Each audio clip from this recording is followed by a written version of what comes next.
ముందుగా మీ అందరికీ మా ఓమిట్ నుండి శ్రీరామనవమి శుభాకాంక్షలు. శ్రీరాముడు వసంత ఋతువులో చైత్రశుద్ధ నవమి గురువారం నాడు పునర్వసు నక్షత్రం కర్కాటక లగ్నంలో మధ్యాహ్నం 12 గంటలకు జన్మించారు. అయోధ్య రాజు అయిన దశరథుడు రాణి కౌసల్యలు జరిపిన పుత్రకామేష్టి యాగం ఫలితంగా కలిగిన సంతానమే ఈ శ్రీరాముడు. దశావతారంలో శ్రీరామ అవతారం 7వది.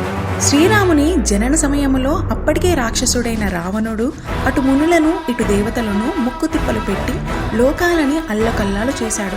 అలాంటి రావణుణ్ణి సంహరించి ధర్మాన్ని రక్షించాడు శ్రీరాముడు. మానవుడు ఎలా ఉండాలి, బంధువులను ఎలా గౌరవించాలి, ఎలా కాపాడుకోవాలనేది అప్పుడే చేసి చూపించాడు మన శ్రీరాముడు. అందుకే ఆయన జన్మదినం అయిన చైత్రశుద్ధ నవమి నాడు శ్రీరామనవమిగా పూజలు జరుపుకుంటాం. అంతేకాదు, భద్రాచలంలో ఏ రోజైతే శ్రీరామనవమి చేస్తామో అదే రోజు వేరే ప్రాంతాల వాళ్ళు కూడా జరుపుకుంటారు.